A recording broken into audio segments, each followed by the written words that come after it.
opportunity to roast one of my best friend in the world. So if you're all open to me destroying him a little bit, I'm not sure if you noticed, Robin just held her breath. I've been warning her about this for a little while now because I told Chris that Chris has got more dirt on me than anyone else in the world. So I have to watch what I say, and since he speaks after I do, I gotta be a little careful. But a couple funny things, when you look at a beautiful couple when they come together and the courtship that is, there's so many big things that happen.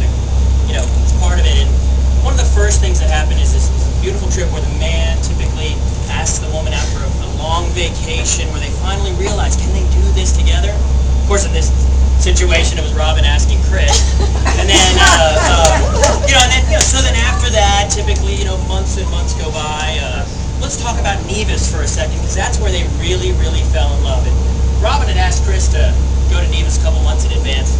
And since at the time he was living with me, I got to see firsthand what he was kind of going through. And to Robin, it was like, hey, I need a date for a simple, weekend trip with my work. To Chris, it was like, oh no, should I go? Should I not go? What should I do? It's such a big step. Should I do this? What should I do? I don't know. What do you think? If I go, well then it's going to be a 50 work. So he even actually broke up with her for like a day because he was so freaking out. So, yes, he did. It was so awful. Right. Well, thankfully his sense came to his senses and went on that trip, and that trip led to a very wonderful thing. And then, what typical today in a courtship is the man will ask a woman to maybe move in with him and kind of see if they can take the next step. Of course, in this situation, it was Robin asking Chris to move in with her. But that's great because tomorrow is going to be such a wonderful day, and I think we all can't wait till the rabbi finally gets to look up and announce Mr. and Mrs. Robin Shepp. So we're really excited about that.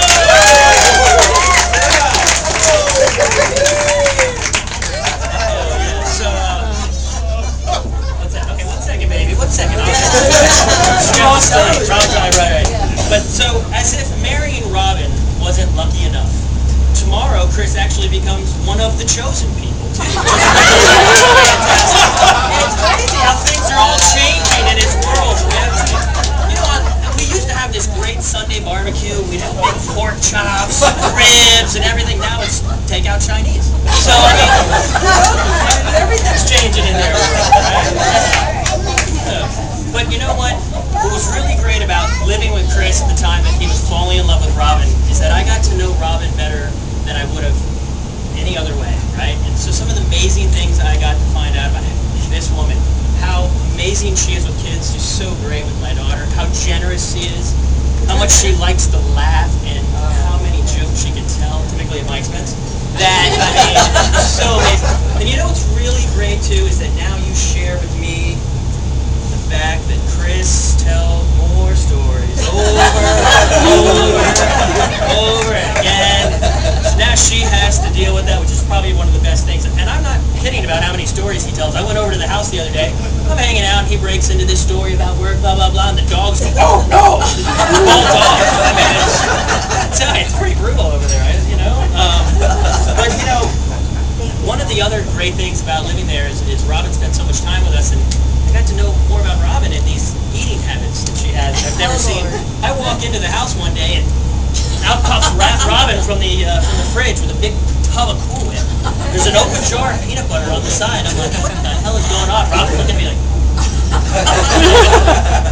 all right, I'm just going to walk the other way. I think it's okay. But, it's funny. It kind of goes to tell you what a match they are, because Chris is the type of guy that will order like a sandwich with extra mayonnaise and then whip up a little mustard mayonnaise, ketchup, whip it all, keep dipping it in there too. So I've always called him the condiment king, right? Because he just adds everything. And I learned that Robin is actually called the condiment queen. So isn't that great how the king and queen have met?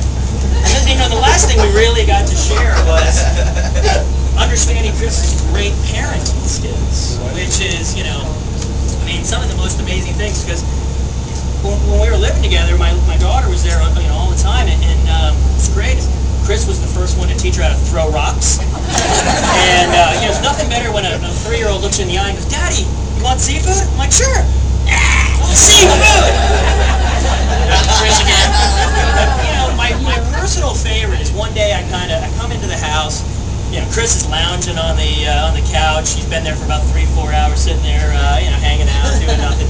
He told his parents, obviously, that he worked till 5:36 every day. He's just hanging out. MTV's blasting. There's hip hop, everything. Not Disney, but hip hop. Blasting, right? And I walk in. She goes, "Daddy, I got something to show you." I'm like, "What?" She's like, "Look what Uncle Chris taught me." And she goes over to the table and goes,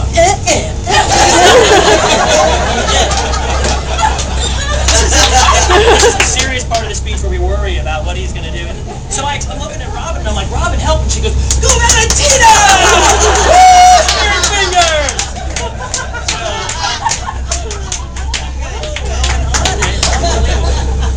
But anyway, I just wanted to take an opportunity. Paul and Lori, thank you so much for this evening. Bob and Sherry for Sunday, thank you so much. But to Jeff and Pam, thank you. I think I speak for every one of Chris's friends when I say thank you so much for letting us share this celebration with you tomorrow. We're just going to have such a great time. And you get an opportunity to see how conservative all Chris's friends are. And should be good. But so Robin and Chris May, you laugh always. The two of your laughter